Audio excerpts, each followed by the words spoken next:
Obrigado.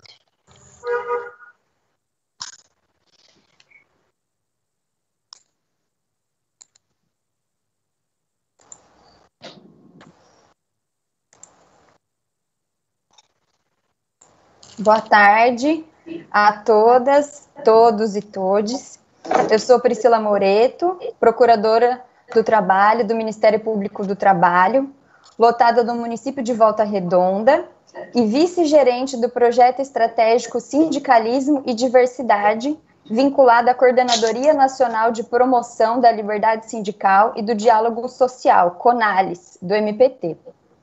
Eu sou uma mulher branca, cabelo castanho liso, na altura do ombro, estou com uma blusa branca e estou com um fundo de tela com referência à campanha do Maio Lilás.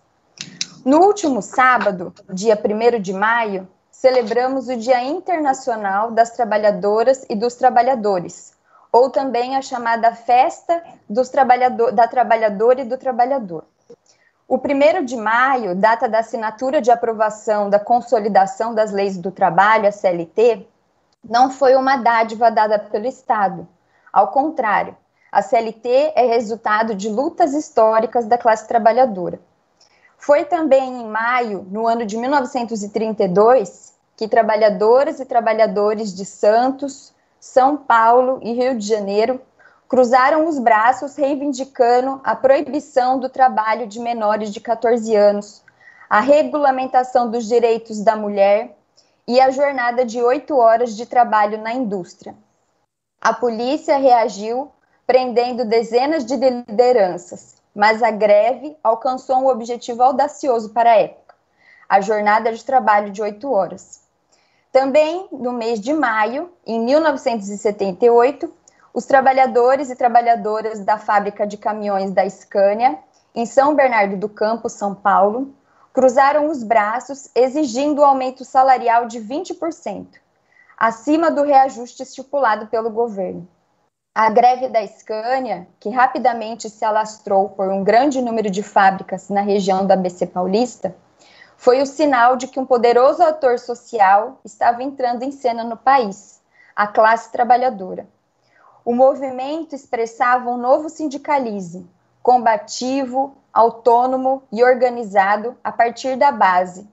Surpreendeu a ditadura e alterou os rumos da abertura, a transição conservadora do regime que excluía os trabalhadores.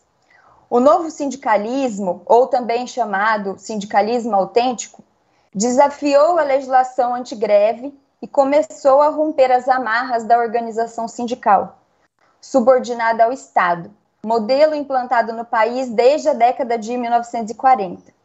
Os trabalhadores impulsionaram a luta pela redemocratização, também por meios de greves. Articulado com outros movimentos sociais, o novo sindicalismo levou a pauta dos trabalhadores às ruas e à Assembleia Constituinte, entre 1987 e 1988, conferindo uma nova qualidade à luta política na transição da ditadura para o regime democrático. Eu poderia ainda citar inúmeras outras lutas e conquistas ocorridas no mês de maio, como a promulgação da lei que protege o trabalho da mulher. Apesar de todas essas lutas e conquistas históricas, é certo que hoje a classe trabalhadora está sob ataque do atual governo. É certo também que inúmeras pessoas trabalhadoras estão diariamente perdendo suas vidas ou ficando sequeladas por não terem alternativa dada pelo Estado, restando a única opção de exporem suas vidas no local de trabalho e, consequentemente, exporem seus familiares à Covid. Por tudo isso, anualmente a CONALES realiza a campanha Maio Lilás, marcando um momento especial para dialogarmos, juntas e juntos, estratégias de enfrentamento ao desmonte do Estado Social e como avançar progressivamente rumo a uma sociedade fraterna, pluralista e sem preconceitos, como garante a nossa Constituição republicana. Acreditamos em um sindicalismo mais diverso. Acreditamos que o sindicalismo se fortalece na diversidade, com inclusão de pessoas jovens, negras, mulheres, pessoas com deficiência ou reabilitadas. Por isso, a Conales MPT lança no mês de maio, a par de outros projetos estratégicos existentes igualmente importantes, e em conjunto com a Coordenadoria Cor de Igualdade, projeto estratégico denominado Sindicalismo e Diversidade. E também promoverá outras ações no mês de maio, sendo uma delas esse webinário, que inaugura uma série de 4 webinários, que acontecerão sempre às quartas-feiras, às 17 horas, durante o mês de maio. Antes, eu agora vou passar a palavra para os nossos convidados e convidadas que farão a abertura deste evento. Só gostaria de lembrar a todos e a todas que a participação também pode ser feita através do chat do YouTube.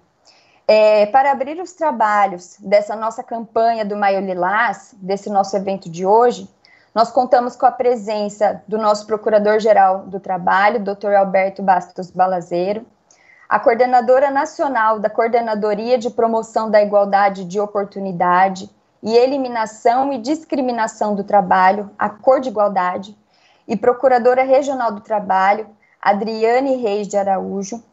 Contamos também com o coordenador da Coordenadoria Nacional de Promoção da Liberdade Sindical e do Diálogo Social, Conales, e Procurador do Trabalho, Ronaldo Lima dos Santos, a Vice-Coordenadora Nacional da Coordenadoria de Promoção da Igualdade de Oportunidade e Eliminação de Discriminação no Trabalho, a Procuradora Ana Lúcia Stanfi Gonzalez. Contamos também com o gerente do projeto estratégico Sindicalismo e Diversidade, a Procuradora do Trabalho Vivian Brito Matos, e, por fim, contamos com a presença do gerente do projeto estratégico Acessibilidade e Inclusão no Mercado de Trabalho de Pessoas com Deficiência e Reabilitadas. Ele também que é Procurador do Trabalho, Piero Rosa Menegazzi. Solicitamos a todos e a todas, aos participantes, que façam, antes de iniciarem sua fala, a sua audiodescrição. Lembro também que estamos com tradução em Libras, então, se possível, falar de forma mais pausada, pois ajudará o trabalho da nossa equipe. Para a abertura, iremos ouvir, em primeiro lugar, Dr. Alberto Bastos Balazeiro, nosso Procurador-Geral do Trabalho. Boa tarde a todos e a todas. Queria inicialmente cumprimentar minha querida amiga Priscila Moura de Paula, que faz a abertura, queridíssima colega, vice-gerente do Projeto Nacional Estratégico das duas coordenadorias, Sindicalismo e Diversidade. Queria cumprimentar também o nosso coordenador nacional da Conales, Dr. Ronaldo Lima dos Santos, nossa coordenadora nacional da Cor de Igualdade, minha querida amiga Adriane Reis de Araújo, cumprimentar a Ana Stumpf, vice-coordenadora nacional, cumprimentar também a nossa gerente do projeto Sindicalismo e Diversidade, minha queridíssima amiga Vivian Brito Matos, colega Piero Rosa Menegazzi, gerente do projeto estratégico Inclusão. Cumprimento também os nossos palestrantes que aqui já se encontram. Inicio também fazendo a minha autodescrição. Eu sou um homem branco, um pouco calvo ou muito calvo. Estou com um paletó azul escuro, uma gravata azul escura, uma camisa branca. Ao fundo tem uma bandeira do Ministério Público do Trabalho. Estou no gabinete aqui na sede da Procuradoria-Geral do Trabalho em Brasília. E um vaso com uma pequena planta ao fundo também. Eu queria iniciar cumprimentando as duas coordenadorias, a Conales e a Cor de Igualdade, através dos respectivos coordenadores aqui presentes, por essa iniciativa, o Maio Lilás, que já é uma iniciativa do Ministério Público do Trabalho, da Conales, de tratar da valorização da participação do diálogo social, do sindicalismo, e hoje agregando numa postura intracoordenadorias e transversal a temática da diversidade, sendo uma nova temática a ser agregada a esse debate, que é um debate tão importante. O Maio Lilás, como a nossa apresentadora de altíssima qualidade, Priscila já descreveu, tem uma origem no fortalecimento do sindicalismo, e aqui nós estamos, inclusive, com palestrantes voltados para debater esse tema. As ações da Conales, até o próprio, da Coigualdade, perdão, o projeto Inclusão e também da própria Conales, se somam nesse projeto estratégico, intercoordenadorias, e aqui também existe um interessante pioneirismo nessa montagem de algo transversal.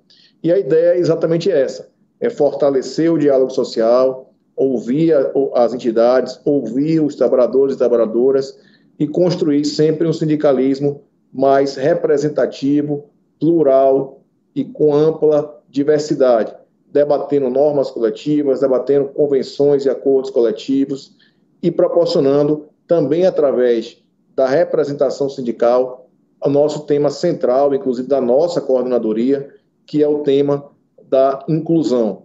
Recentemente, a Conales teve incluída no seu nome a temática da liberdade sindical, da diálogo social, incluindo diálogo social com exatamente a Cor de Igualdades, surge esse projeto que dialoga com as duas coordenadorias, dialoga com dois temas centrais hoje da atuação do nosso Ministério Público do Trabalho e das demandas da própria sociedade.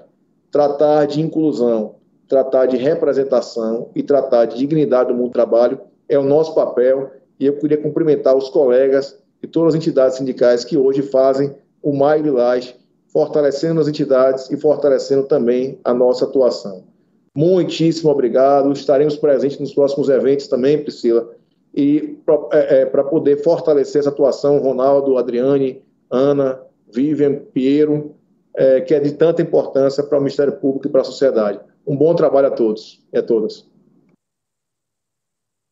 Obrigada ao nosso PGT pela presença, por ter aberto, né, esse trabalho tão importante em parceria entre Conales e Cor de Igualdade. E eu passo a palavra, já de imediato, para que nós ouviremos agora a doutora Adriane Reis Araújo, ela que é a coordenadora nacional da Coordenadoria de Promoção da Igualdade de Oportunidades e Eliminação da Discriminação no Trabalho. Adriane, está com você. Obrigada, Priscila. Boa tarde a todas as pessoas que nos acompanham nesse evento. Eu sou Adriane Reis de Araújo, eu sou uma mulher branca, tenho cabelo castanho, um pouco ondulado, na altura do ombro, uso um óculos de grau, estou com uma camisa branca com um colar que tem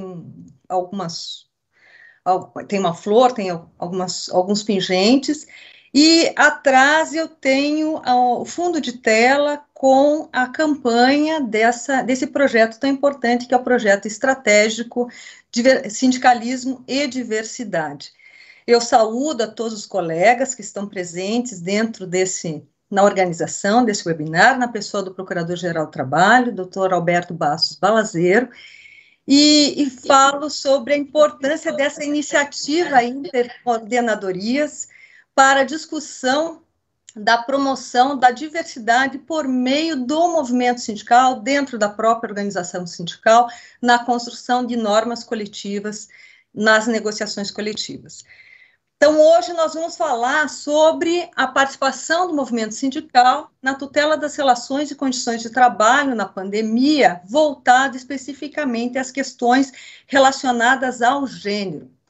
A Cor de Igualdade é uma coordenadoria que promove a igualdade de oportunidades no trabalho e a eliminação da discriminação dentro dessas mesmas relações. Ela realiza suas ações por meio de ações repressivas e ações promocionais.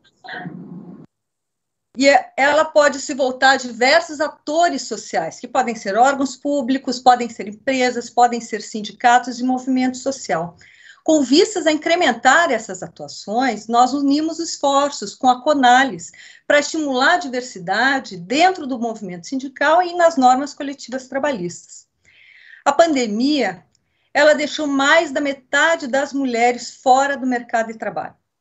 A PNAD, calculada pelo IBGE, ela revela que 8,5 milhões de mulheres ficaram fora do ambiente de trabalho, do mercado de trabalho, no terceiro trimestre de 2020, em comparação com o mesmo período do ano de 2019. A recuperação desses postos de trabalho, ela deve ser lenta. E o CAGED mostra que, no ano passado, foram criadas mais de 230 mil vagas formais para os homens. E foram fechados cerca de 87,6 mil postos de trabalho para as mulheres. Ou seja, os homens tiveram 2,6 vezes mais oportunidades, novas oportunidades de trabalho do que as mulheres, que tiveram esse percentual de vagas fechados no mesmo período. Nós sabemos que a retomada do mercado de trabalho pós-pandemia, ela exige um olhar específico para os diversos grupos vulneráveis e aqui, em particular, estamos falando das mulheres. A perspectiva de gênero com interseccionalidade, ela deve estar nas políticas públicas, nos programas de empregabilidade e capacitação, bem como nas normas coletivas que vão regulamentar as condições de trabalho nesse período. Hoje nós iniciamos esse debate com a reflexão sobre as questões de gênero. Faremos essas discussões também sobre igualdade racial, etária e para as pessoas com deficiência. Afinal, nós acreditamos que o sindicalismo, ele se fortalece na diversidade. Eu tenho certeza de que esses eventos eles serão bastante produtivos e transformadores e se converterão em ações concretas no presente e próximo. Bom evento a todas, todos e todes. Muito obrigada. Obrigada, Adriane, por suas palavras, trazendo esses dados aí tão importantes, né, para nos lembrar. Eu passo agora a palavra para o coordenador da Coordenadoria Nacional de Promoção da Liberdade Sindical e do Diálogo Social, CONALES, e Procurador do Trabalho, Dr. Ronaldo Lima dos Santos. Obrigado, colega Priscila. Boa tarde a todos e todas. Sou homem branco, peronomútil, com os traços indígenas, a depender da minha origem. Tenho 49 anos, com cabelos castanhos escuros, lisos. Estou usando uma camiseta preta, escrito Proibido Racismo, e tenho como fundo uma tela lilás com o logotipo Maio Lilás. Eu cumprimento a todos e todas na pessoa do nosso querido Procurador-Geral do Trabalho, Alberto Bastos Balazeiro, que também capitaneia aqui esse projeto estratégico da Coordenadoria Nacional de Promoção da Liberdade Sindical, CONALES, com a Cor de Igualdade, nossa Coordenadoria de Promoção da Igualdade, Combate à Discriminação, com todo apoio de o que vem se delineando desde o início da sua gestão. Também cumprimento a todos nas pessoas, as nossas convidadas, a quem agradecemos enormemente, companheiras Carmen Foro e Rosineide Cristina de Freitas. Prestamos também, nesse dia, nossas homenagens ao nosso sorriso que se foi, Paulo Gustavo, e a todas as vítimas da Covid-19, bem como expressamos solidariedade a seus familiares e amigos. Embora em luto, o Ministério Público do Trabalho realiza, neste momento, a primeira atividade da campanha Maio Lilás, o mês do sindicalismo. Maio, mês historicamente marcado por notórias lutas coletivas dos trabalhadores e trabalhadoras, como bem apresentado pela colega Priscila Moreto na sua fala inicial. Este ano, o tema da campanha é Sindicalismo e Diversidade, com o lema: o sindicalismo se fortalece na diversidade. A verdadeira pluralidade sindical não está necessariamente na forma de organização sindical, mas na diversidade da sua base de representação. Um sindicalismo forte pressupõe o conhecimento dos seus representados e representadas, dos grupos socialmente vulneráveis nas relações de trabalho e na sociedade, e a capacidade também dos sindicatos e entidades sindicais de representá-los efetivamente nas suas peculiaridades e necessidades, na sua heterogeneidade, criando assim a tão necessária identificação desses grupos sociais com o sindicalismo e com a consciência coletiva de classe. Jovens negros e negras, mulheres brancas e negras, idosos, pessoas com deficiência, e todos esses grupos que precisam de representações específicas e muitos dos quais ainda de inclusão social. A igualdade e a não discriminação na sociedade não se faz apenas com medidas repressivas, pois todo o caráter estrutural, seja o patriarcado estrutural, o racismo estrutural, exige um trabalho profundo de caráter sociocultural para a transformação das consciências individuais e coletivas de nossa sociedade, marcada, lembramos, por 350 anos de escravidão, exclusão e patriarcado. O Ministério Público do Trabalho tem o orgulho de firmar este compromisso com as entidades sindicais para a diminuição das desigualdades e injustiças sociais. E sempre lembrando que a sociedade, assim como o sindicalismo, se fortalece na diversidade. Bom evento a todos e todas. Obrigada, doutor Ronaldo. Eu passo a palavra agora para a gerente do projeto estratégico Sindicalismo e Diversidade e procuradora do Trabalho, Vivian Brito Matos. Seja bem-vinda, Vivian. Uma boa tarde a todos e a todas. Sejam muito bem-vindos a esse nosso primeiro webinar do Maio Lilás, né, que tem como tema justamente o sindicalismo e a diversidade. Eu sou Vivian Brito Matos, procuradora do Trabalho, sou uma mulher parda, com 40 e poucos anos, né? Tenho um rosto redondo, com bochechas salientes, estou com cabelo liso escovado. Tenho olhos amendoados também, de acordo com a minha origem, que é um misto de indígena com o negro. É um grande prazer. Eu estou com fundo de tela, que é da nossa campanha do Maio Lilás. E a minha blusa contrasta com ela, porque ela é uma blusa branca que tem flores, também lilás, rosa e cinza, para dar ênfase a esse nosso movimento multicolor, que é aqui a diversidade também. É um grande prazer estar aqui com vocês, apesar desse dia triste, nesses dias, nesses meses, nesse ano triste que se passou, né, com 411 mil mortes. É um luto para nós todos os dias, porque são famílias que são perdidas, mas nós estamos aqui nessa abertura com vocês para que possamos agora, hoje, pensar em alguém que se foi nessa noite, né? Nessa última noite, o Brasil perdeu, como o colega Ronaldo colocou, um grande comediante brasileiro, que com seu humor ácido e com referências a temas enfocados na diversidade e na tolerância, com valiosas lições nas entrelinhas, fazia o povo rir e dizia que rir era um ato de resistência. Resistência é o ato de se opor aos status vigentes, independentemente de quem esteja no poder, se for da direita, esquerda. A história da resistência normalmente está ligado ao que a sociologia conceitua de minoria sociológica, ou seja, são aqueles grupos marginalizados do poder. Os sindicatos sempre tiveram um grande papel nos movimentos de resistência, na medida em que os espaços de militância são preciosos lugares de formação e organização da vontade coletiva, embora, no caso dos sindicatos, esse viés sempre estivesse ligado à dimensão econômica e não cultural ou material em si. No mundo contemporâneo, em que a liquidez e o descarte são marcas registradas, não é mais possível pensar em classe como uma categoria estática, mas sim histórica e relacional ao decorrer do tempo. Isso significa dizer que não se pode pensar em classe social apenas na sua dimensão estritamente econômica, sem levar em consideração os conceitos de raça, gênero, identidade, enfim, todos os aspectos da diversidade de um povo que estão intrinsecamente relacionados à classe social e configuram uma relação social, uma formulação que inclui modos de viver, preconceitos arraigados e modos de se relacionar com a sua comunidade. Historicamente, as classes dominantes se basearam fortemente em discursos científicos e racionais para legitimar a sua organização, e a luta de classe se deu nesse pano de fundo com essa classe trabalhadora. No entanto, olhar para o contexto brasileiro, procurando um proletariado padrão, ou mesmo tentar encaixar em formas europeias ou americanizadas de organizações de trabalho, acaba jogando um véu sobre a análise de classe e, mais do que isso, reduz a importância da cultura e as organizações culturais e sociais que cumpriram e ainda hoje cumprem papéis fundamentais de organização da classe trabalhadora.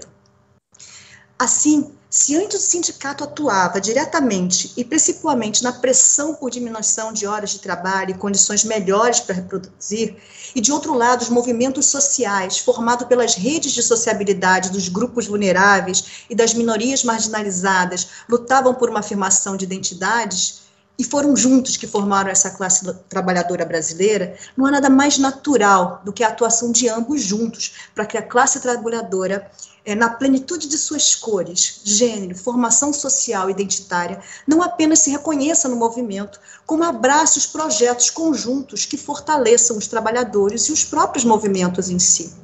Não há resistência maior do que aquela que se apoia na diversidade, com menos burocracia, maior flexibilidade e dinamismo, com a participação efetiva das minorias étnicas, dos trabalhadores marginalizados e os não organizados, com atenção às questões que se refiram especificamente às mulheres, aos negros, às pessoas portadoras de deficiência, aos aposentados e às reivindicações democráticas como um todo, pensando no trabalhador não apenas em termos de trabalho, mas como um cidadão em sua ampla concepção. Isso porque todos os seres humanos são diferentes, mas com igual valor, e por isso mesmo devem ter seus direitos e oportunidades iguais, o que obriga o mercado de trabalho a ser aberto e inclusivo. E por via de consequência, o mesmo caminho deve ser trilhado pelo movimento sindical, se realmente quiser abraçar esse novo movimento que o nosso país e o nosso mundo vive, né, onde é necessário uma comunidade inclusiva e redistributiva, com espaço para a diversidade, e que proporcione acesso igual aos recursos sociais fundamentais. E é justamente por acreditar nisso que o Ministério Público do Trabalho lança hoje também, junto com o Maio Lilás, o seu projeto estratégico, o sindicalismo e a diversidade. Porque, realmente, como já foi dito antes, acreditamos que o sindicalismo se fortalece na diversidade.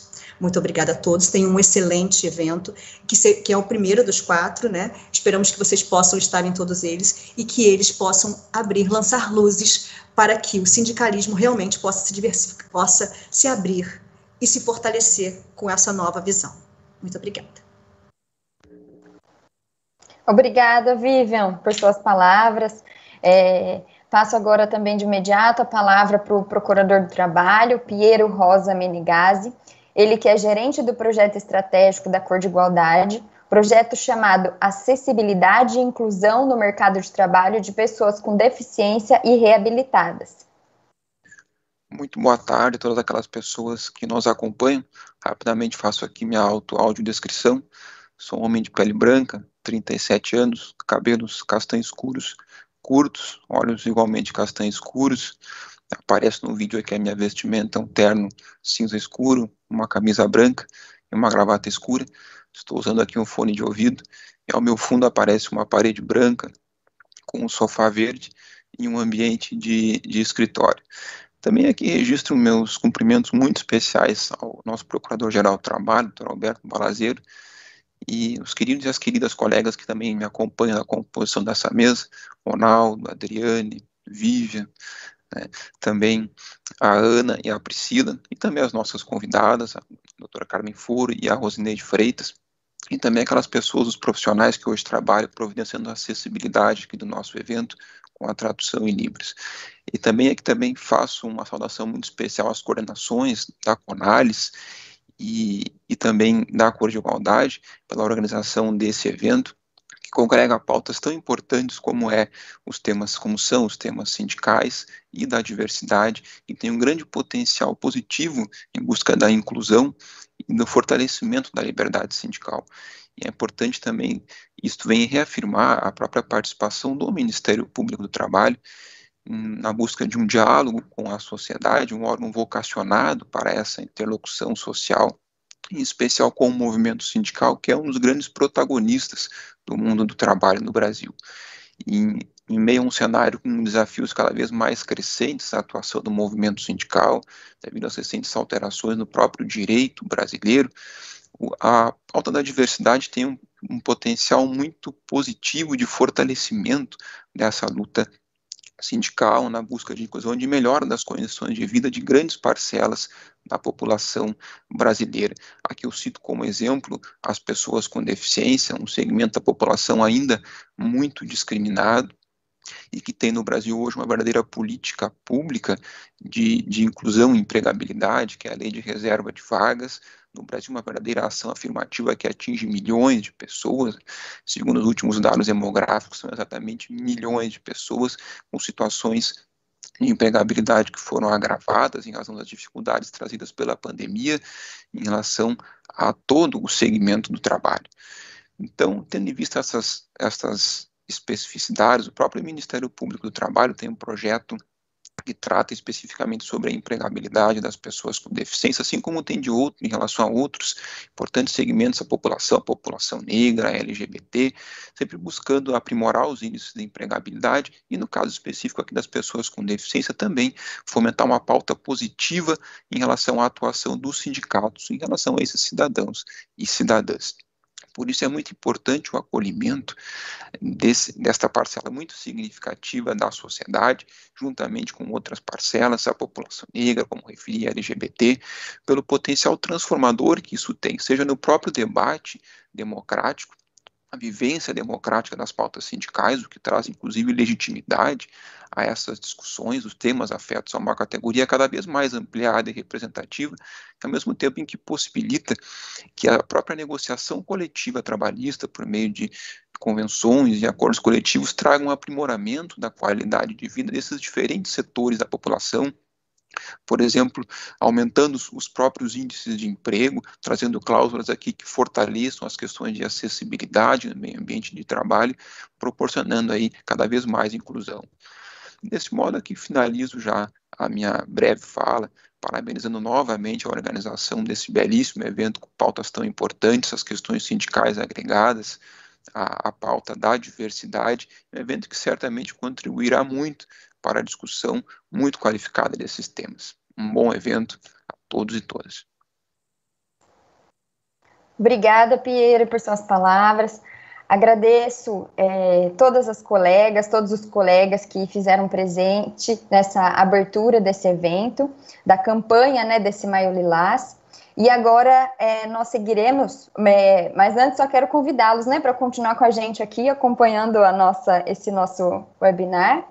E vamos agora ingressar, então, para as nossas convidadas de hoje, cujo nosso tema, o tema do nosso webinar hoje é sindicalismo e gênero.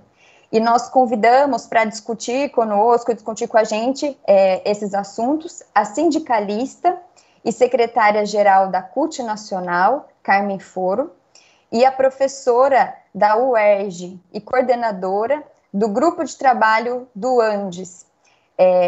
O grupo de trabalho se chama Política de Classe para as Questões Étnico-Raciais de Gênero e Diversidade Sexual, a professora Rosineide Cristina Freitas. Só relembrando para quem tiver interesse, quem está acompanhando conosco, que podem fazer os comentários e perguntas no chat pelo YouTube. Para atender maior a acessibilidade, pedimos às nossas convidadas, a Carmen e a Rosineide, que ao iniciarem suas falas, façam sua audiodescrição, descrevendo brevemente a aparência e o ambiente onde se encontram. Isso permitirá que as pessoas com deficiência visual possam ter pleno acesso à transmissão.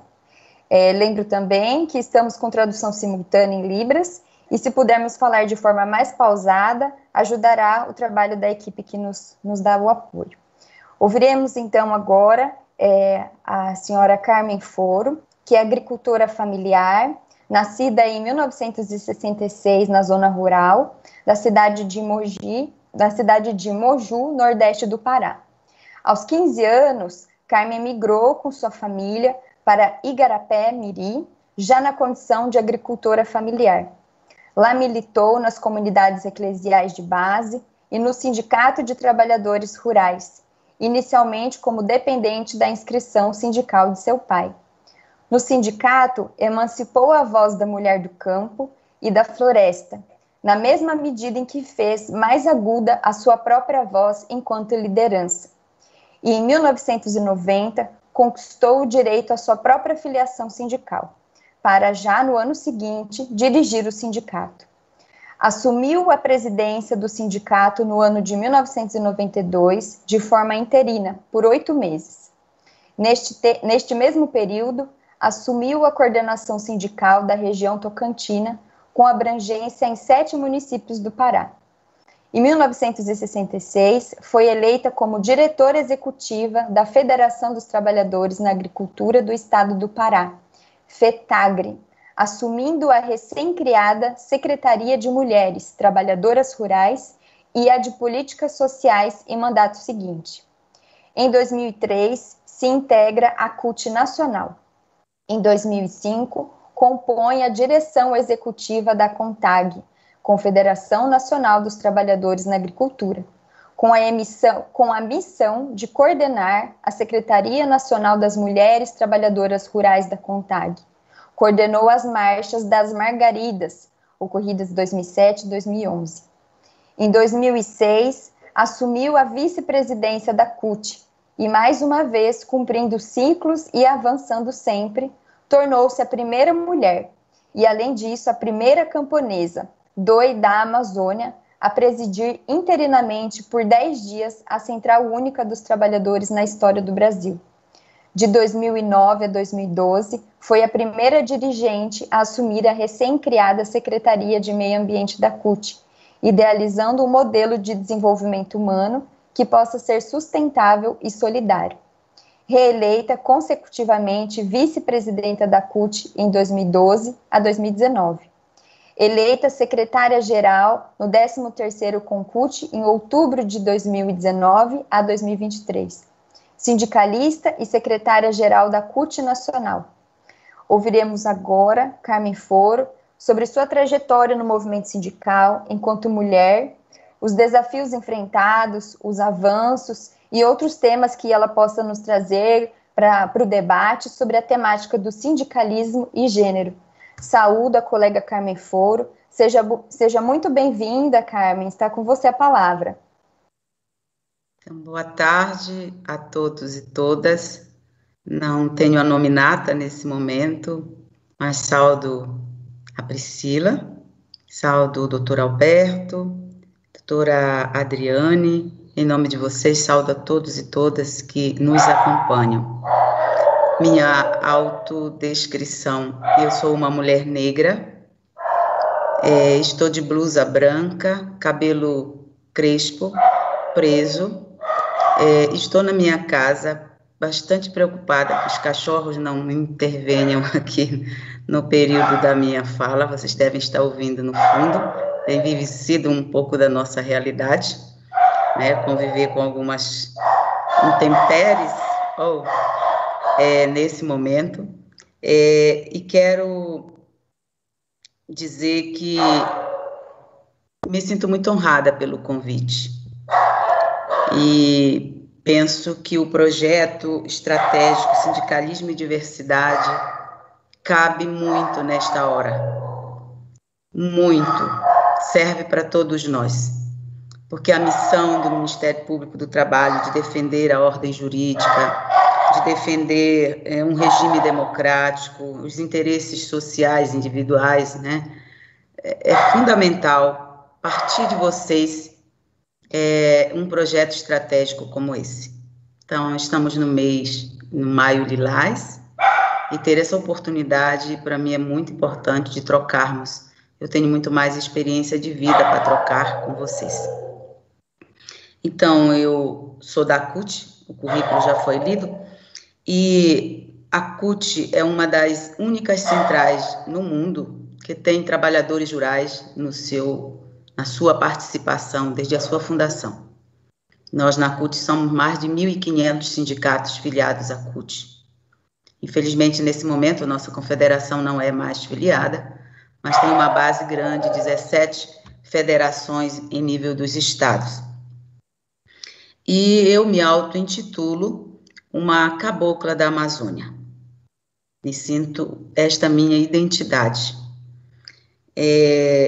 Portanto, eu queria falar algo que militantes históricas da CUT sempre falaram, como Beth Lobo. A classe trabalhadora tem 2 sexos. E o sexo, antes de mais nada, é político. E as mulheres da CUT, desde o início da fundação da CUT em 83, sempre se levantaram. Sempre disseram da necessidade de uma auto-organização no interior da nossa central sindical. E foi para construir pautas, construir reivindicações por dentro da pauta geral da Central para que possamos ser enxergadas. E é fundamental dizer que, além da afirmação da Beth Lobo, a classe trabalhadora tem 2 sexos, nós vivemos numa sociedade patriarcal, machista, né? Muito mais misógina hoje e desigual. E na minha experiência de vida, uma das questões mais importantes que eu participei foi a Marcha das Margaridas. Se não se enxerga uma mulher advogada, uma mulher urbana, imaginem se enxergam uma mulher que vive na área rural. E se ela vive na área rural, no interior da Amazônia, ela não existe. Não existe nos espaços e não existe nos direitos. Então, as conquistas dos trabalhadores rurais e das trabalhadoras rurais, elas são muito recentes. É de 93 que nós, por exemplo, temos direito a uma aposentadoria como agricultora. É muito recente. Portanto, uma das experiências mais ricas que eu vivi, junto com a CUT, e a CUT participou, mas eu estava na CONTAG e na CUT ao mesmo tempo, foi a Marcha das Margaridas, que se constituiu a maior marcha de mulheres em solo brasileiro.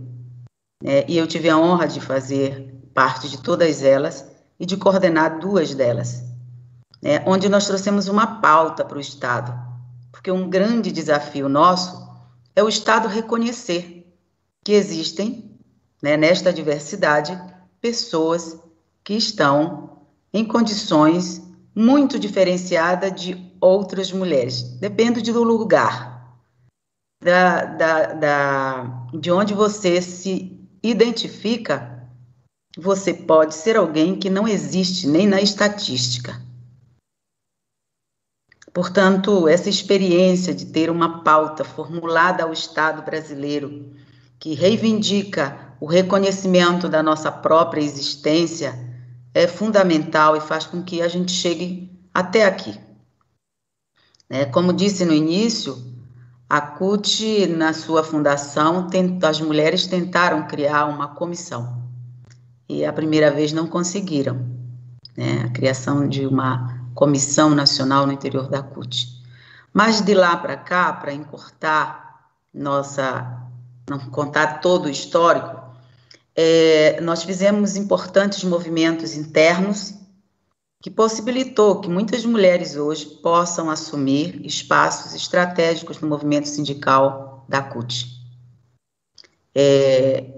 Nós fizemos campanhas internas de igualdade de oportunidade na vida, no trabalho e no movimento sindical.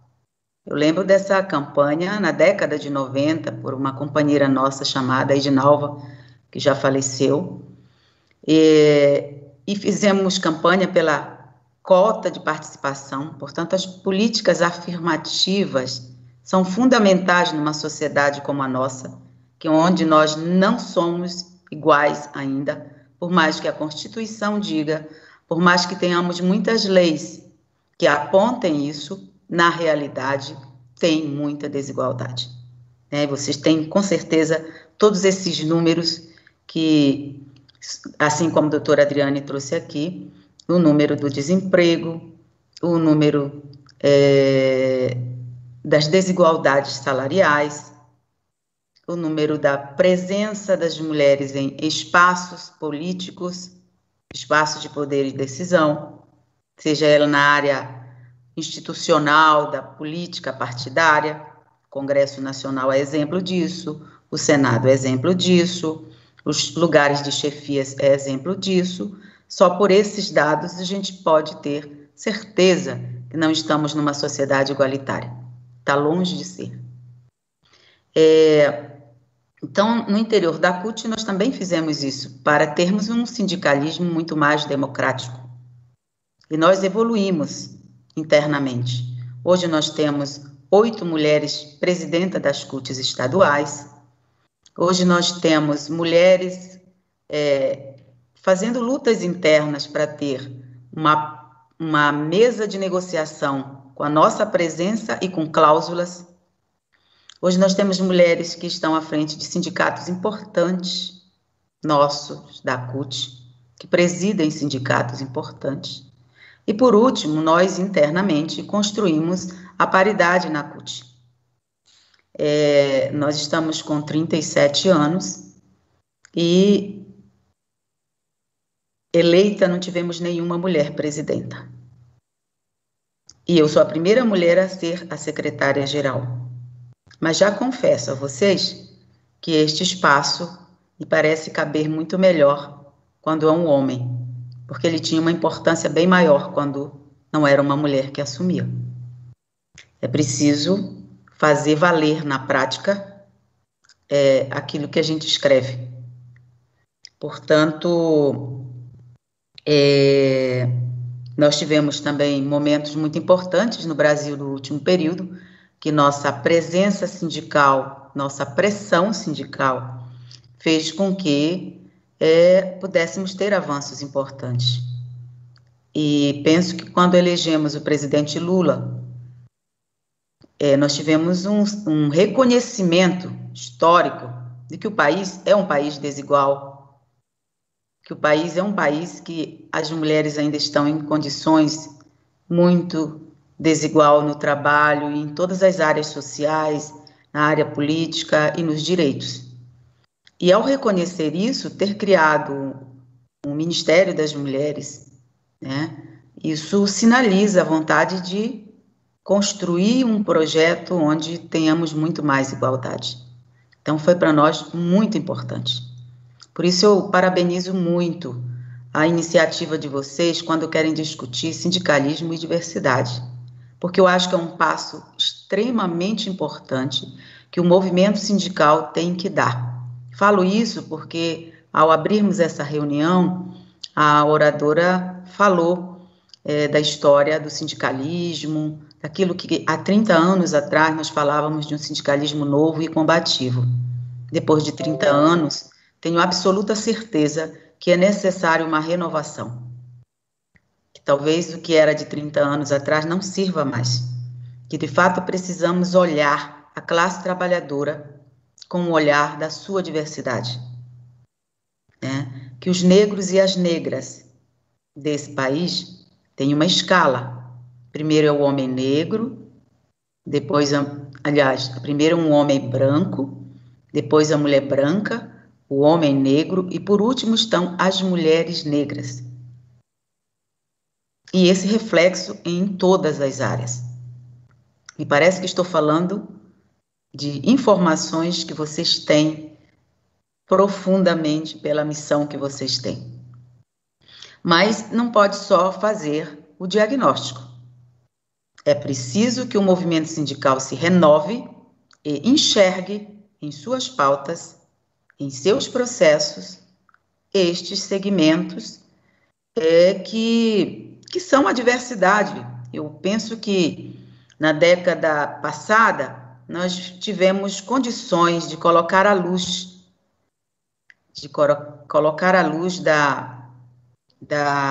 do Brasil um conjunto de outras diversidades que viviam sempre muito escondidas, né? Quando foi promovido inúmeros debates, inúmeras conferências que trouxe à luz da realidade da sociedade segmentos que viveram historicamente invisíveis. Foram invisíveis por muito tempo. Portanto, o movimento sindical precisa retratar esta ideia da diversidade na atualidade. Não tem como. A juventude, o movimento sindical não pode ser um movimento envelhecido. A juventude precisa estar, mas é preciso ter estratégias novas para ter a juventude. Nós estamos vivendo um momento extremamente difícil, onde a juventude é laçada por ideias capitalistas, na lógica do individualismo, e também o movimento sindical tem poucos atrativos para a juventude. Nós precisamos fortalecer, senão nós teremos um movimento sindical muito envelhecido. Precisa ter cada vez mais uma perspectiva campo e cidade. Porque não é possível pensar numa classe apenas de uma perspectiva urbana. Então, esse é um exercício permanente da CUT, de ter uma central sindical que tem um número gigantesco de agricultores e agricultoras, de ver esse setor como estratégico para a economia, para a segurança alimentar, né? Então, eu parabenizo vocês novamente por essa questão.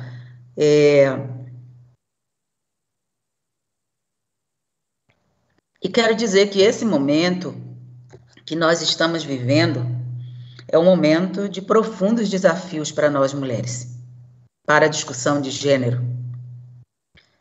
Primeiro, que as mulheres vivem um momento de exaustão. Com os dados que a Andrea, acho que a Adriana falou, do desemprego, as mulheres levaram para suas casas o trabalho home office e assumiram novamente o trabalho de cuidado.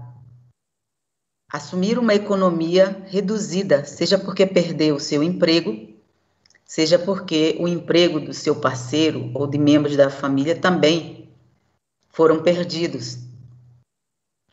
E ainda temos uma chaga horrorosa, que é a violência contra as mulheres nesta pandemia. Então, eu sempre brinco na CUT. Não é possível fazer uma análise de conjuntura, de leitura do momento atual, sem enxergar 54% da população negra brasileira, das mulheres negras brasileiras que estão no fronte de determinados setores da economia, da área de serviço, como bancários, como os que trabalham na área de limpeza e asseio, aqueles que não podem ficar em casa e precisam, pelos serviços essenciais, estarem presentes nos seus locais de trabalho. Então, eu penso que, encerro dizendo isso, penso que é o maior e mais importante desafio para a vida do movimento sindical brasileiro é ser capaz de pôr uma lupa e enxergar essa realidade desta diversidade. E é um desafio fazer esse debate, um grande desafio. A CUT experimentou agora na pandemia, para além das suas categorias estruturadas, seus ramos, ter uma pauta que ultrapassa a pauta de segmentos que estão totalmente organizados. Nós construímos uma plataforma emergencial, onde o tema era energia, auxílio emergencial, garantia de água, garantia de distribuição de determinados materiais para a população. Quer dizer, isso nos coloca na ponta de lança de enxergar, para além dos seus filiados ao sindicato, mas de enxergar a sociedade, sua diversidade como um todo, né, enquanto desafio de uma central sindical de classe, né? E nós, mulheres da CUT, temos vivenciado, né, processos de crescimento interno, de melhorar nossa pauta e melhorar os processos de negociação coletiva. Tem sido este o movimento permanente nosso, e quero compartilhar com vocês essa experiência nossa e este desejo de que possamos nos abrir cada vez mais para, além dos de carteira azul, né, ter uma central sindical diversa, geracionalmente falando, racialmente falando e do ponto de vista de gênero também. Penso que na sua macroestrutura a gente já avançou bastante, precisa avançar ainda mais nos sindicatos mais de base, em torno de garantia de maior presença das mulheres. Quando não há mulher presente nos espaços de poder e decisão, não há formulação, não há possibilidade de ter na pauta de negociação, não há presença da garantia de inclusão das pautas que promovem igualdade. Muito obrigada pela oportunidade de estar aqui com vocês, espero ter podido contribuir. Carmen, obrigada por suas palavras, trazendo luz, né, para nós do MPT, principalmente em relação ao projeto Sindicalismo e Diversidade. Você abordou na sua fala as questões das campanhas internas, né, sobre gênero, a cota de participação dentro do sindicato, né, que foi importante. Isso é um indicativo, né, de alguns caminhos que nós podemos seguir. Agora, agradeço, né, mais uma vez, então, a presença e logo nós retomaremos com algumas outras colocações. Nós ouviremos agora a Rosineide Cristina Freitas, ela que é professora da Universidade Estadual do Rio de Janeiro, segunda vice-presidenta regional do Rio de Janeiro do Andes, que é o Sindicato Nacional dos Professores, coordenadora do Grupo de Trabalho do Andes, pesquisadora da questão racial no Brasil, militante do Movimento de Mulheres Negras, uma trabalhadora preta. Professora, seja muito bem-vinda, está com você a palavra. Obrigada, boa tarde, doutora Priscila, em seu nome, eu saúdo e reverencio a todas e todos que antecederam e fizeram as saudações a esse webinário, esse importante webinário. Eu sou Rosineide Freitas, já apresentada, vou fazer aqui minha autodescrição. Então, eu sou uma mulher preta, tenho cabelos curtos, dreads curtos, cultivados de muitos anos, da minha crespitude. Eu visto um vestido florido, tenho uns brincos lindos, étnicos, uso meu batom marrom, sempre quando eu estou me apresentando eu uso batom, que é importante, para sinalizar que o meu sorriso é revolucionário, nesse momento é preciso salvar as vidas. Atrás de mim eu tenho a bandeira do meu sindicato, do Antissindicato Nacional, que é uma bandeira vermelha, e com as letras ANDI, Sindicato Nacional em branco, de um lado a foto de Marielle Franco, que é a nossa ancestral, importante reverenciar, e do outro lado um quadro com algumas pretas personalidades. Uso 2 botos, que para mim são muito simbólicos, um bottom que fala o ódio não vencerá, em homenagem a Marielle Franco, e um outro bottom que tem uma hashtag, que é a hashtag cotas sim, porque é importante a gente fazer o debate sobre cotas raciais, especialmente no ano anterior à sua avaliação, né? No ano de 2022 será a avaliação da política de cotas raciais no âmbito federal. Agradecer o convite à nossa entidade, saudar e reverenciar essa iniciativa de aproximar o debate sindical ao Ministério Público do Trabalho, que é uma institucionalidade, uma entidade importantíssima para aqueles e para aquelas que vivem do seu trabalho. Quero qualificar isso, falando da classe trabalhadora, mas especialmente daqueles e daquelas que vivem do seu trabalho, sejam eles formais ou não, aqueles que acessam, então, a formalidade, ainda que desestruturada por conta da reforma trabalhista de 2017, aqueles que estão na informalidade, mas que vivem do seu trabalho também, né? Tal como falou anteriormente a companheira que me antecedeu, é necessário a gente falar. Eu estou aqui representando o Sindicato Histórico, em fevereiro deste ano completou 40 anos, é o sindicato que representa as professoras e os professores das instituições de ensino superior nos 3 âmbitos, federal, estadual e municipal, também representa institutos federais e Cefetes, em todo o território nacional. Nós nos organizamos em 83 diretoras e diretores, desde 2019, com a aprovação, colocada estatutariamente em 2020, nós temos garantida a paridade de gênero na diretoria. Nós somos um sindicato de uma história de mulheres que lideram esse sindicato. A nossa primeira presidenta foi ainda na transição do processo de redemocratização da gestão de 1984 a 1986. Nós tivemos ao todo 6 presidentas nessa nossa trajetória de 20 anos, com 7 mandatos. Atualmente, o nosso sindicato é presidido por Rivânia Moura, que é a professora da Universidade Estadual do Rio Grande do Norte, importante liderança sindical.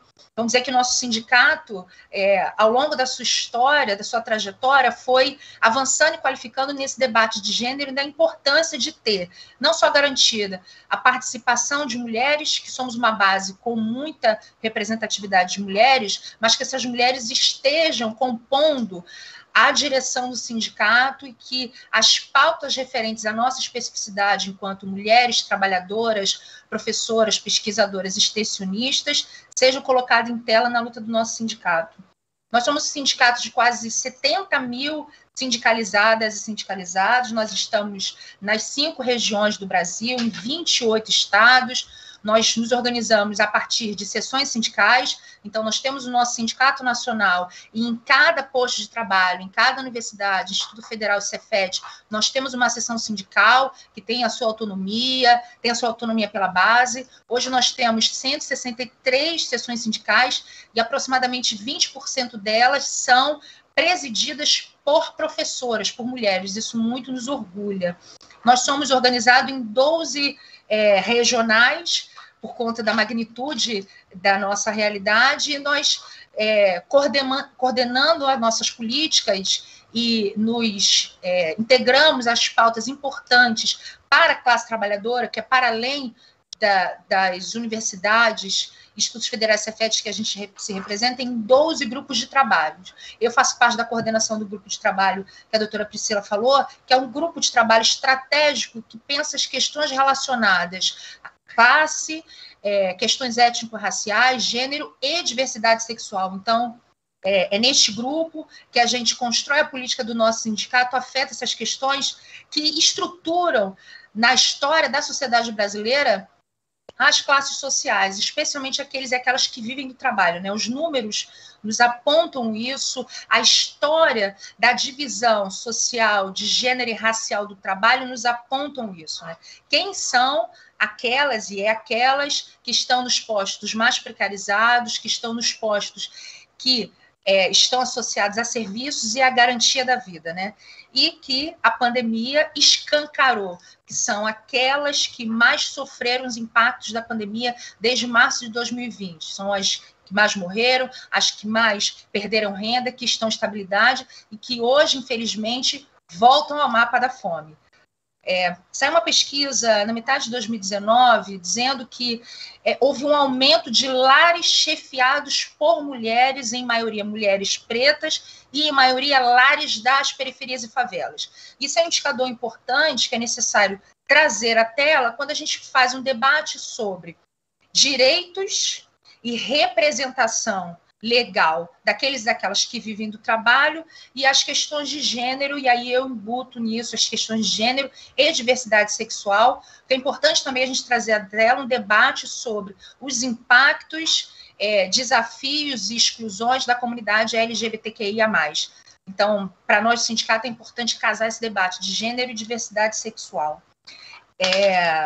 Eu quero aqui, na minha fala também, trazer toda a minha solidariedade, a solidariedade da direção do Sindicato Nacional, às mais de 400 mil famílias ceifadas pela pandemia, muitas delas podendo ser evitadas por uma política responsável em defesa da vida, né? No início desse ano, saiu uma pesquisa coordenada pela USP, em que fez uma análise ao longo do ano de 2020, especialmente no segundo semestre, sobre todas as deliberações, falas, toda a política operada pelo governo federal. E nessa pesquisa foi possível sinalizar que, na verdade, o governo federal tinha um projeto de disseminação da pandemia e não de combate à pandemia. Não à toa nós estamos vendo agora uma CPI que vai investigar quais foram, então, as responsabilidades do governo para o avanço da pandemia, para a gente chegar no mês de abril e bater o número de vidas ceifadas ao longo de todo o ano de 2020. Isso não é pouca coisa. E ontem nós ficamos impactados, todos nós, com a morte precoce de um representante importante da cultura nacional. Então, não tem como ter uma fala num ambiente como esse, que é o Ministério Público do Trabalho, numa iniciativa como essa, sem fazer essa lembrança, mas também sem fazer esse destaque sobre a responsabilidade do governo federal sobre os números que nós temos hoje com relação à pandemia. Importante também a gente sinalizar que pensar sindicalismo é pensar, num movimento importante de representação daqueles e daquelas que vivem do trabalho formais e que por muito tempo, ao longo da sua história, tem como representação, como expoente de direção, a figura masculina. O que não significa que o mundo do trabalho, aqueles e aquelas que vivem do trabalho, não têm a expressividade de mulheres. Não à toa, pesquisas apontam, por exemplo, desde sempre, um debate no campo do feminismo, que há uma diferença entre a luta por trabalho de mulheres brancas e mulheres pretas.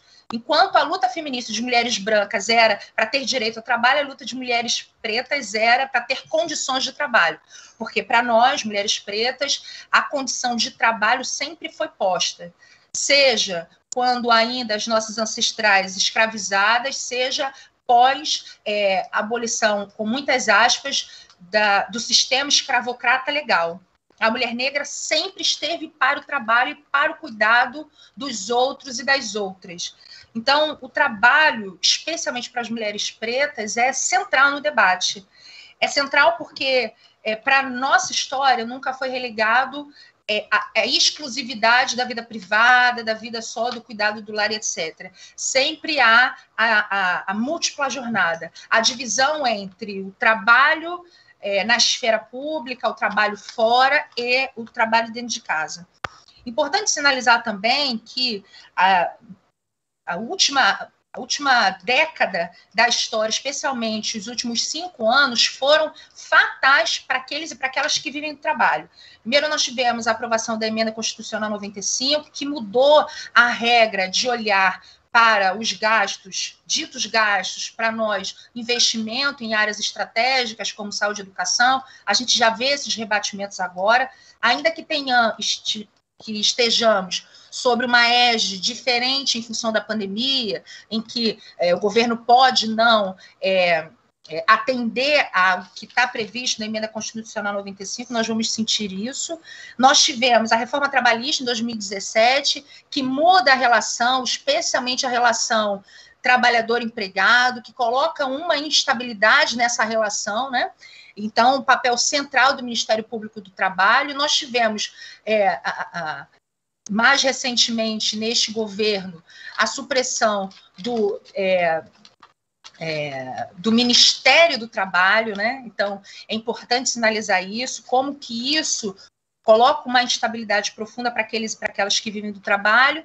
E, em 2019, a reforma da Previdência, que muda, então, alguns patamares, ainda que ela tenha tido alterações do projeto inicial para cá.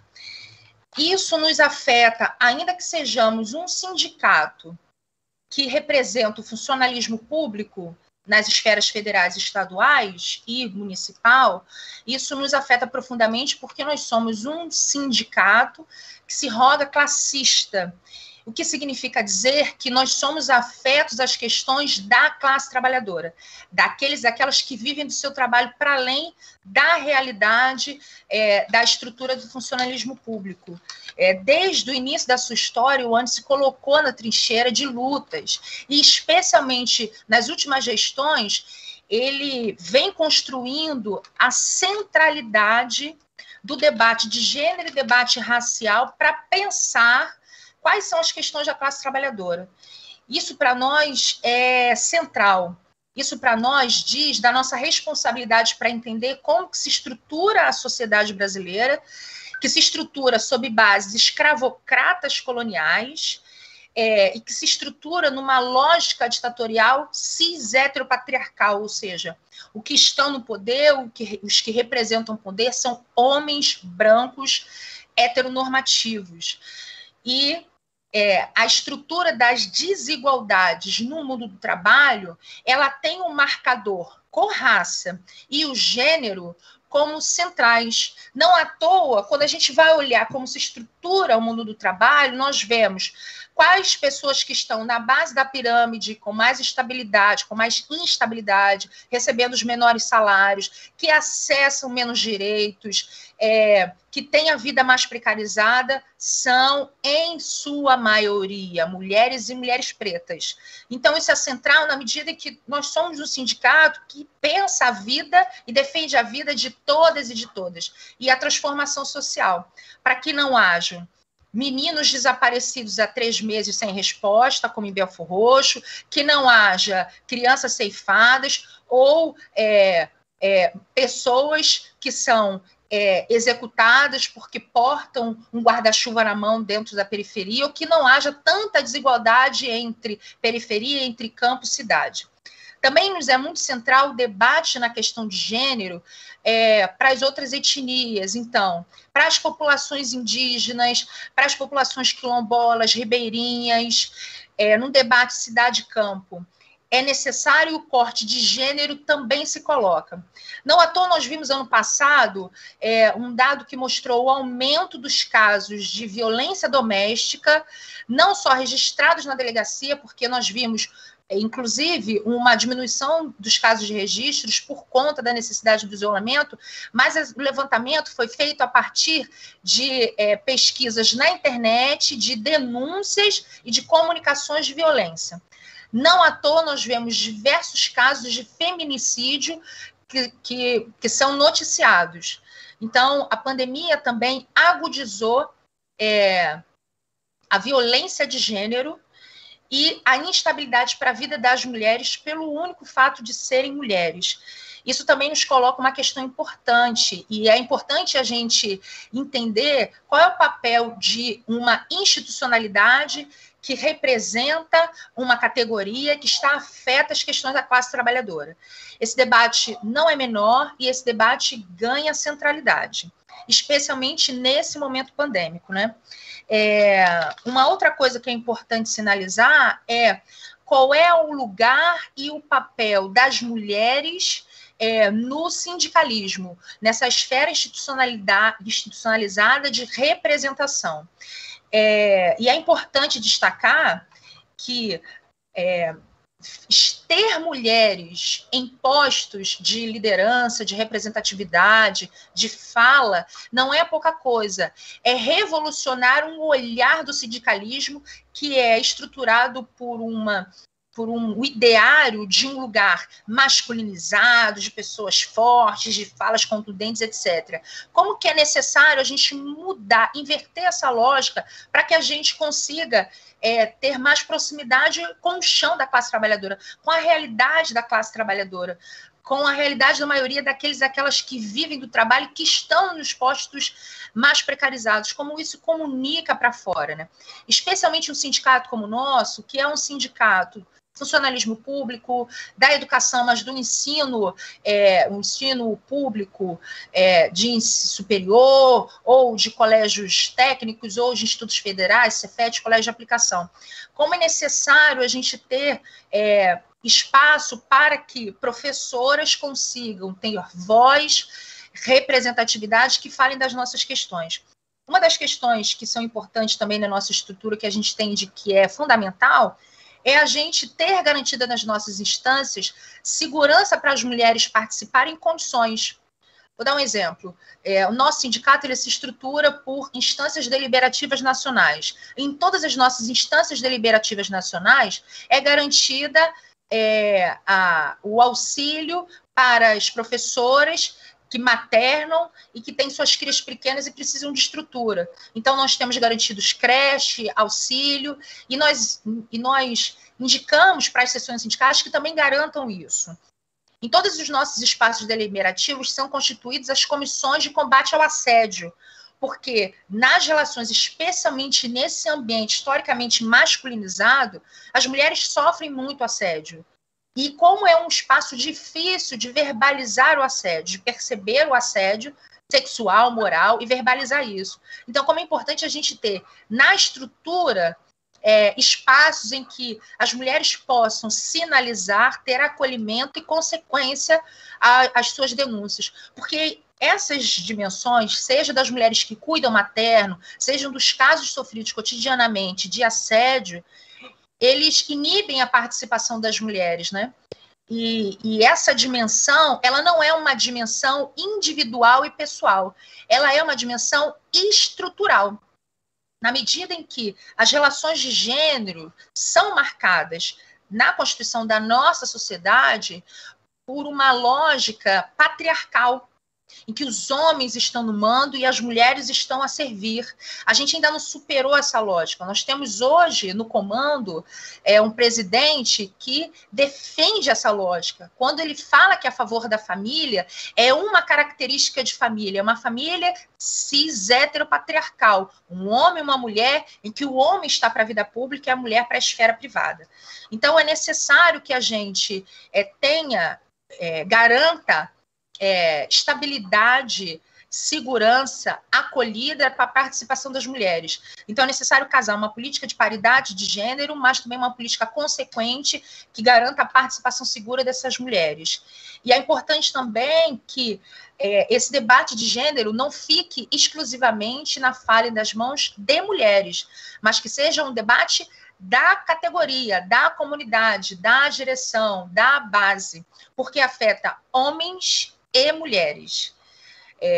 Uma estrutura cis heteropatriarcal afeta homens e mulheres. É claro que as vítimas são as mulheres. É claro que quem opera essa lógica são os homens. Mas quando a gente tem esse embate, todas e todos sofrem, né?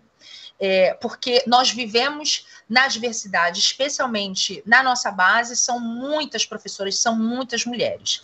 E esse debate tem que extravasar o campo das mulheres, que quando se colocam, por muitas vezes são caracterizadas como raivosas, são caracterizadas como aquelas que interpretam mal, etc.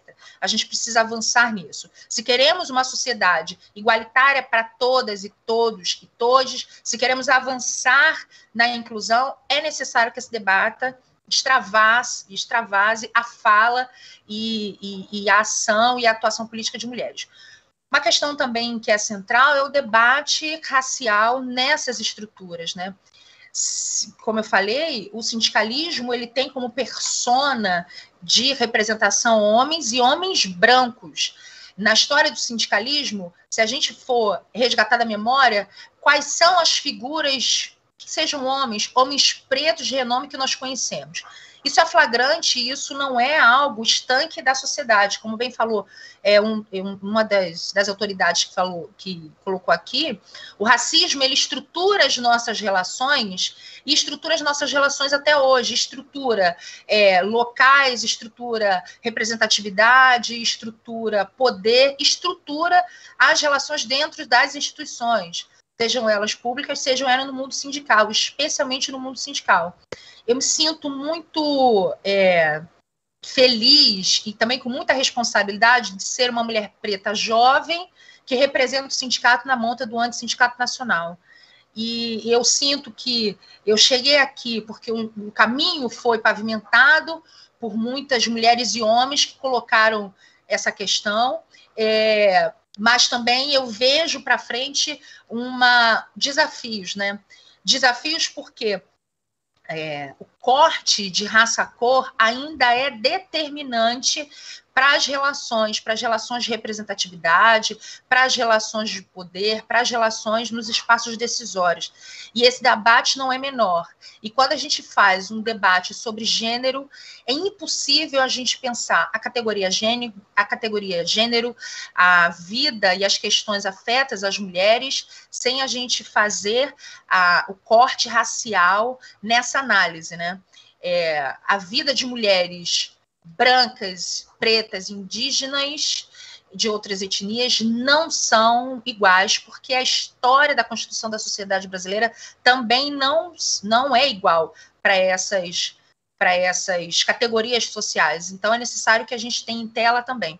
Especialmente no debate do sindicalismo, como que essas questões precisam conduzir o nosso olhar sobre os enfrentamentos, né?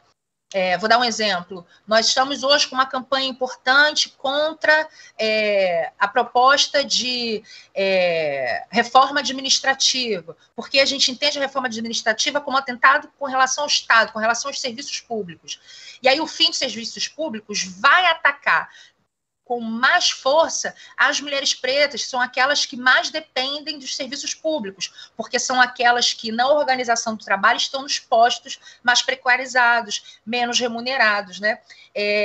Nós tivemos uma pauta importante, um avanço importante, por exemplo, na nossa defesa das políticas de cotas sociais e raciais. Há quem diga que isso até é um pleonasmo, porque todas as cotas raciais são sociais, né, na medida da história da sociedade brasileira. E como que é importante a gente pensar sobre isso na atuação do sindicato, especialmente nesse diálogo entre Ministério Público e sindicalismo, como é importante a gente estar atenta quais são os espectros, quais são as mãos e os braços do racismo no que se refere àquelas que vivem do trabalho. E essas questões são muito profundas, né? São muito marcadas e são muito profundas. E como que a gente tem que ter o olhar atento a isso nas políticas, nos enfrentamentos, nas ações. Eu não sei qual é o meu tempo, mas eu penso que é necessário finalizar para a gente ir para o debate. Eu quero dizer que é importante e é central que a gente avance um pouco mais, que seja mais radical na nossa atuação, especialmente nesse momento pandêmico. É necessário que a gente coloque o debate de gênero, diversidade sexual e raça, que eu sei que vai ter uma mesa lá para o fim do mês também, que vai ter um debate sobre sindicalismo e raça, na defesa da vida daquelas que vivem do trabalho, que a gente se posicione contra as propostas de reforma, de reestruturação do Estado brasileiro. Eu quero saudar mais uma vez o Maio Lilás, do Ministério Público do Trabalho, especialmente os temas que foram colocados aqui em tela para o debate, saudar a reverência ao sindicalismo, dizer que eu, como uma jovem sindicalista, estando dirigente sindical, entendo a centralidade do sindicato, entendo que tem questões de racismo, machismo, LGBTQIA+, fobia, mas existe uma centralidade nesse momento histórico que a vida daquelas que vivem do trabalho estão em instabilidade profunda. Então, colocar o Antissindicato Nacional em parceria com o Ministério Público do Trabalho e saudar essa mesa aqui. E como eu gosto de dizer em todas as minhas falas, se o bagulho está doido, a gente tem que ficar mais doido que o bagulho. O que eu quero dizer se a conjuntura está difícil, é necessário que a gente tenha mais radicalidade na nossa ação e que tenha as nossas ações balizadas na raiz da questão, e a raiz do questão na sociedade brasileira, ela tem cor, tem gênero e tem local de moradia e de trabalho. Obrigada.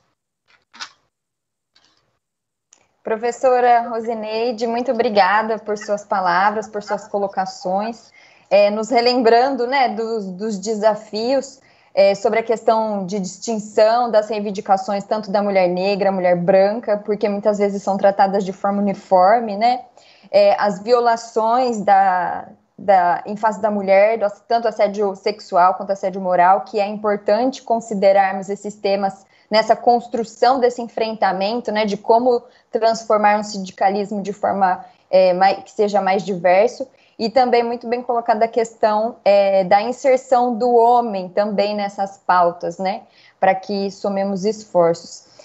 Então, a partir dessas considerações trazidas por nossas duas convidadas, a professora Rosineide e a senhora Carmen Foro, nós teremos agora um espaço para discussões e eventuais perguntas, né? Eu farei colocações destinadas, uma colocação só, né, uma pergunta para cada convidada, e pedimos que observem o tempo máximo de 5 minutos cada.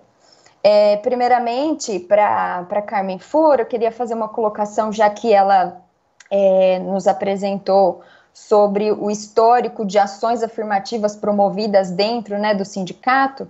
Eu queria perguntar como a Carmen pensa que os entes sindicais podem promover a diversidade de gênero na composição do sindicato e interna corporis, nos cargos, como avançar para que tenhamos uma maior participação feminina em cargos das entidades sindicais, sejam centrais, confederações, federações, sindicatos? Quais ações propriamente ditas nós poderíamos traçar como uma estratégia para alcançarmos esses objetivos? Obrigada, Carmen, passo a palavra. Ao longo do tempo, nós fomos aprimorando nossas estratégias, né, sindicais. Penso que sindicalização é um dos desafios. Mais mulheres sindicalizadas, mais presença nós teremos. Quando eu falo que eu venho da CONTAG, a última informação que nós temos na CONTAG hoje é que nós temos uma base de 62% de mulheres filiadas ao sindicato.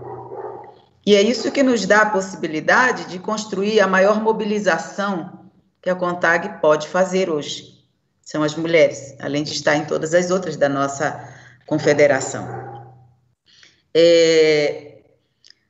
Campanhas internas eu considero fundamental, importantes debates, porque nenhuma de nós nasce prontinha, né?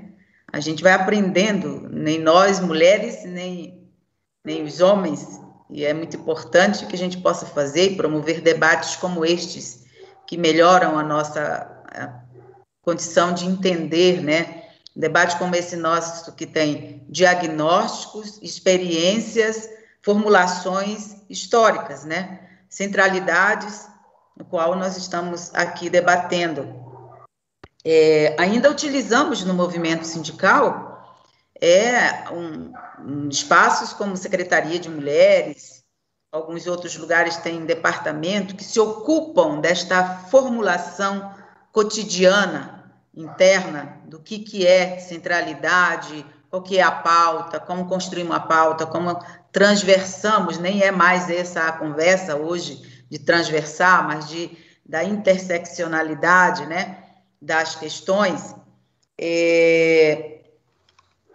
Também penso em formação política, né, formação permanente, como um instrumento também fundamental para esse processo e, obviamente, disputar os espaços de poder na organização. Os espaços de poder para as mulheres e para os jovens, muito bem caracterizado pela professora, ele é um espaço muito duro de ser conquistado, porque na sua maioria está lá homens brancos de uma certa idade com privilégios, dos menores aos maiores. Então, para que a gente coloque nossa presença, e não é uma presença apenas pelo sexo, é uma presença política, acompanhada de uma estratégia que possibilite crescimento, possibilite alcançar espaços, mas possibilite isso de forma coletiva. Eu não acredito em estratégias personalizadas. Às vezes tem muitas brigas, mas é porque uma ou duas pessoas têm uma estratégia de poder pessoal. A gente não tinha chegado onde chegamos se a estratégia fosse personalizada. Preciso ter coletividade.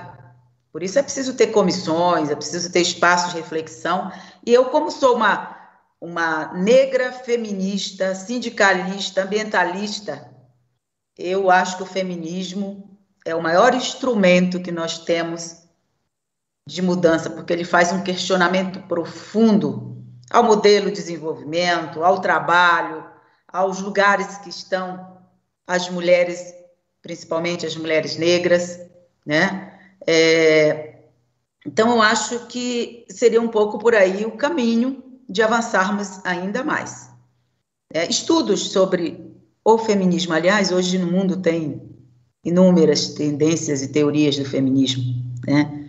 Então, assim, qual que é a linha que nós vamos atuar? O que é que nós queremos enquanto objetivo? Então, eu sempre acho que é importante ter diagnóstico, ter teoria, mas ter ação concreta. Eu acho que esse é o jogo mais completo que a gente pode fazer para poder avançar. Diagnóstico, né? Teoria, prática, e a prática vira teoria. E a teoria vira prática.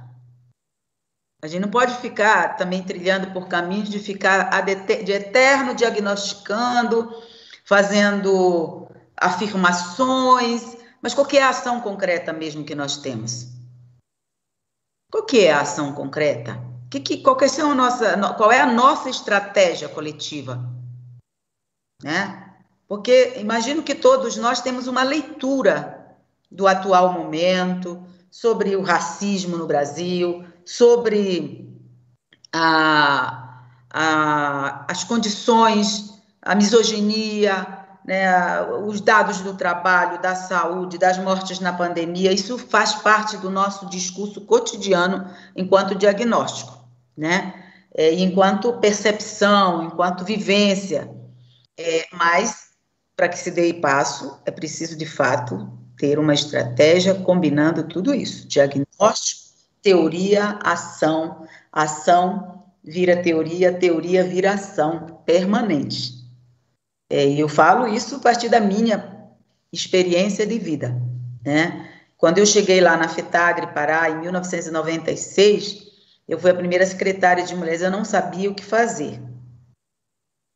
E nós tivemos que, coletivamente, ir promovendo processos que ajudam, ao mesmo tempo, na nossa formação, porque também tem uma velha história aí de tudo para as mulheres, elas têm que fazer formação. Os homens já nascem prontos, acabados e lapidados, né? Infelizmente, não é assim. Eu tenho certeza que muitas de nós estamos a 1000 anos-luz de que muitos homens que se acham prontos, né? Eu, pelo menos, tenho muita sede de conhecimento, de aprendizado permanente, né? Então, acho que o que nos guia e o que nos guiará é isso, a gente poder fazer, de fato, montar uma estratégia que tenha começo, meio e nunca tenha fim, e a gente só vai evoluindo. Porque, de acordo com o Banco Mundial, as desigualdades demorarão muito para desaparecer. Estava mais próximo, mas agora com a pandemia no mundo, a situação das mulheres vai demorar quase 100 anos para serem alteradas. Então, é muita luta, muita estratégia, muita teoria, muita prática, muita realidade naquilo que a gente promove cotidianamente. E muita solidariedade, companheiras, nesse momento geral, e muita solidariedade entre as próprias mulheres. Esse é um grande desafio nosso. A solidariedade, a tal daquela palavra nova, né, que todo mundo está debatendo hoje, que é sororidade, né? É muita cumplicidade entre nós em torno de processos muito coletivos. Eu não sei se eu já posso agradecer, Priscila.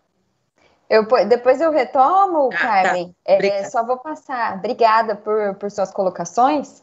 Antes, né, das considerações finais, eu só quero ouvir também a professora Rosineide a partir de uma colocação do que ela pensa, a partir até do que a Carmen colocou, né, que nós precisamos ter mais mulheres sindicalizadas. E a pergunta é nesse sentido: como o MPT, enquanto uma das instituições, né, de Estado, pode contribuir para que haja, então, uma maior participação feminina no movimento sindical? A professora, né, e a Carmen colocou alguns desafios, né, que a gente tem enfrentado, principalmente agora na pandemia, as questões de tempo, né, da mulher, porque fica com mais atribuições para os afazeres do lar, já que as tarefas domésticas muitas vezes não são divididas, né, por igual entre homem e mulher. A questão de reivindicações distintas, né, da mulher branca e da mulher negra, as violações de assédio sexual e moral, a inserção dos homens nas pautas. Então, diante de todos esses desafios que nós discutimos, professora Rosineide, eu queria ouvi-la, assim, para saber em que medida a senhora entende que é possível o MPT contribuir para que, diante de todo esse cenário, diante desses todos os desafios, nós possamos avançar na maior participação feminina no movimento sindical. Sim, obrigada pela colocação, doutora Priscila. Eu estou tentando abrir minha câmera, mas ela não está me respondendo. Boicote aqui da tecnologia. Importante o papel do Ministério Público Público de fiscalizador, né? E aí me corrija se eu estiver errada, né? Então, de acolher denúncias e o papel de fiscalizador, acho que isso é central. É central também quando o Ministério Público ele é ativo em campanhas e consegue, a partir da sua estrutura, chegar nas periferias e favelas. Acho que a aproximação das instituições, do poder público, do Ministério Público, nos territórios de periferias e favelas é central, especialmente nesse momento, né? Especialmente nesse momento que a gente vê as desigualdades, inequidades escancaradas e colocando em risco a vida. E aí a maior proximidade entre os sindicatos de representação da classe trabalhadora nessa tarefa de se aproximar às periferias e favelas, eu acho uma importante iniciativa, né? Então, em que medida os ministérios públicos do trabalho podem fazer ações de periferias e favelas, nos espaços que tem, aqui na cidade do estado do Rio de Janeiro, tem em Nova Iguaçu, aqui na capital, de que forma que a gente pode se aproximar. E uma outra coisa que eu acho importante, que é também uma centralidade do nosso sindicato nesse momento, são as ações e políticas de solidariedade de classe. A gente vive numa dinâmica muito difícil entre o imediato e a construção coletiva, a construção a médio e longo prazo. E o imediato é a fome. Então, de que forma que o Ministério Público do Trabalho pode somar a ações, e já se soma a ações, de enfrentamento direto à fome, sem desresponsabilizar os governos, sejam federal, estadual ou municipal, né? Para nós tem uma centralidade dentro das bandeiras de lutas que a gente tem enquanto sindicato nacional e as seções sindicais, é gerar esforços dos nossos sindicatos na proximidade dos movimentos da sociedade civil que tem estratégias, ações de enfrentamento à fome, especialmente nas periferias e favelas, onde a fome está batendo a porta e está gritante. Então, é deslocar mesmo a nossa estrutura, recurso, para contribuir com essas ações. Acho que é central. E aí, olhando para as favelas e periferias, é óbvio que eu falo da realidade onde meus pés pisam, onde eu tenho proximidade, mas isso não difere muito, penso, das principais capitais do Brasil. As periferias e favelas são, em sua maioria, territórios pretos, e tem muitos lares, maioritariamente chefiados por mulheres pretas. Então, é importante que essas ações cheguem a essas mulheres pretas, que chefiam esses lares, né? Então, de que forma que a gente consegue gerar a estrutura para fazer chegar a esses locais o braço de solidariedade e também se somar a ações de solidariedade. Acho que isso é central nesse momento, e o papel de fiscalizador. E a proximidade, né, e a proximidade política de sindicatos que são afetos a essas questões, sindicato, central sindical, que são afetos a essas questões. Acho que é importante. E aí a gente coloca, claro, o nosso GT, não só a coordenação do nosso GT, com que fez o primeiro contato, indicou para participar dessa mesa, mas também o nosso sindicato para ações no campo da fiscalização e no campo da solidariedade de classe. Obrigada, professora Rosa. Essas colocações, né, suas, quanto tanto da Carmen, já vão nos ajudar muito, né, com ações estratégicas aí para desenvolvimento do nosso projeto estratégico Sindicalismo e Diversidade. Eu vou encaminhar, então, agora a palavra, novamente, para a senhora Carmen Foro, fazer as considerações finais, e depois, em seguida, para a professora. Se puderem observar o tempo de 2 minutos, eu agradeço. Agradeço. Eu queria só falar mais uma pequena questão. Nós, na CUT, desenvolvemos um protocolo interno que serve para o movimento sindical da CUT contra o assédio. Construímos, trabalhamos com ele, está prontinho, já está em funcionamento desde o ano passado. Muito interessante, baseado, inclusive, nas discussões internacionais, das experiências internacionais sindicais. Um importante protocolo que pode ser utilizado em qualquer lugar sobre assédio.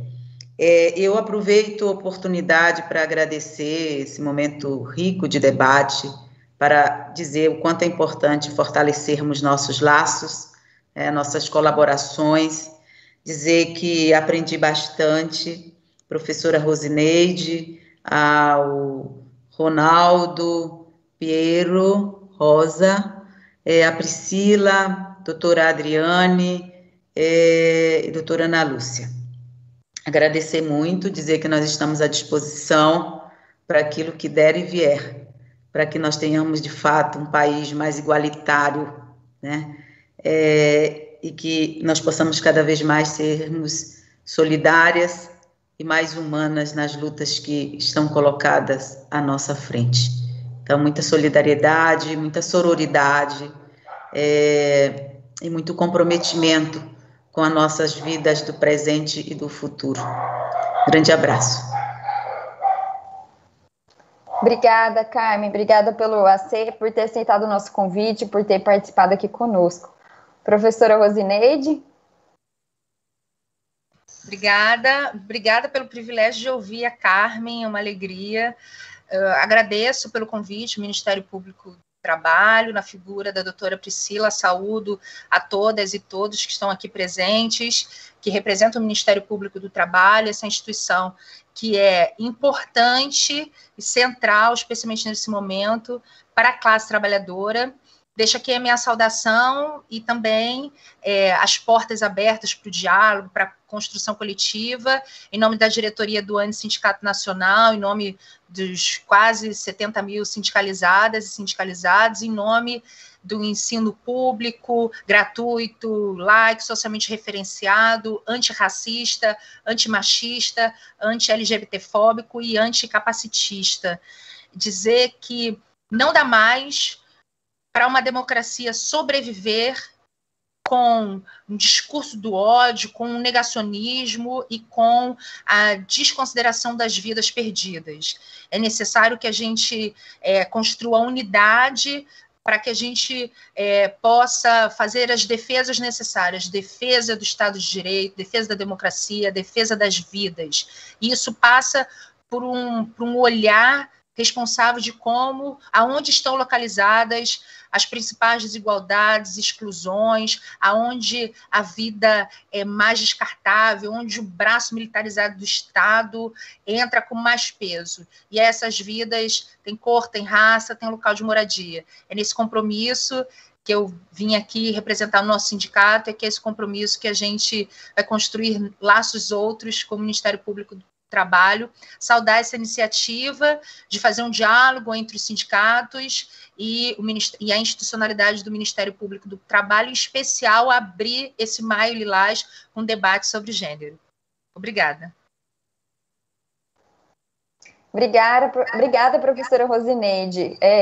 As falas, as colocações foram maravilhosas. Foi um rico momento de discussão sobre o tema sindicalismo e gênero e um rico momento de diálogo social, né? Agora, para a gente fazer os encaminhamentos finais, eu convido e passo a palavra para a minha colega e amiga, doutora Ana Lúcia Stanfi Gonzalez, que é a nossa vice-coordenadora nacional da Coordenadoria de Promoção da Igualdade de Oportunidades e Eliminação da Discriminação do Trabalho. Contigo, Ana Lúcia. Obrigada, Priscila. Bacana estar aqui contigo, nossa primeira live juntas, né? Eu sou Ana Lúcia Gonzalez, eu sou procuradora do trabalho, eu sou vice-coordenadora nacional da Cor de Igualdade, sou uma mulher branca, tenho cabelos longos, lisos, castanhos, olhos castanhos, uso óculos, estou com uma blusa vermelha. Para encerrar, então, essa nossa primeira edição do nosso ciclo de debates do Maio Lilás, Sindicalismo e Diversidade. Então, agradeço a todas e todos que nos assistiram hoje, todas as pessoas que participaram, em especial as nossas convidadas, a Carmen Foro, sindicalista secretária-geral da CUT Nacional, que falou aí principalmente da trajetória da mulher rural no sindicalismo, a luta da mulher negra para conquistar essa representatividade. Me chamou muito a atenção quando ela se referiu à Marcha das Margaridas, que é um evento muito bonito, que relembra a morte da trabalhadora rural e líder sindicalista Margarida Maria Alves, foi assassinada em 12 de agosto de 83.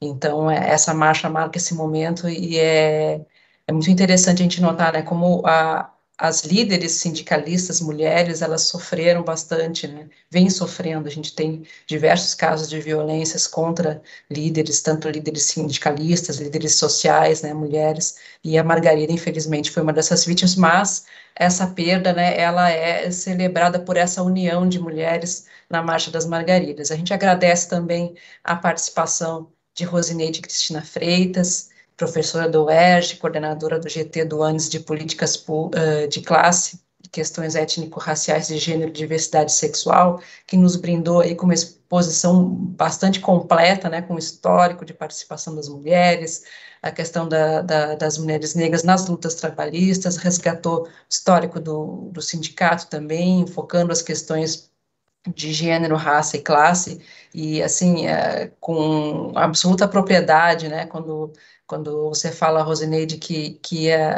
são pessoas que têm gênero, têm raça, têm lugar de moradia, né, a gente vê realmente esse preconceito, né, essa discriminação, não só em relação ao gênero e à raça das pessoas, mas à origem mesmo, né, porque eu estou, por exemplo, em Porto Alegre, que é uma das cidades que tem a maior segregação, né? A gente sabe o quanto a pessoa é discriminada pelo local que ela mora, né? Realmente isso é algo que a gente tem que pensar, né? Tem que levar enfim, o progresso, as coisas que se fala tanto, né? Para todos os cantos da cidade, né? Não deixar isso localizado, né?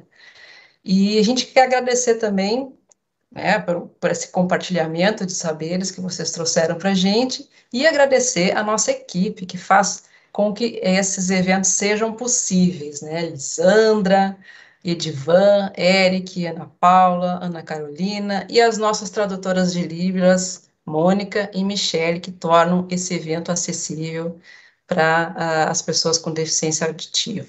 Então, muito boa noite a todas e todos. Até o próximo Maio Lilás, que já é no dia 12 de maio, correto, Priscila?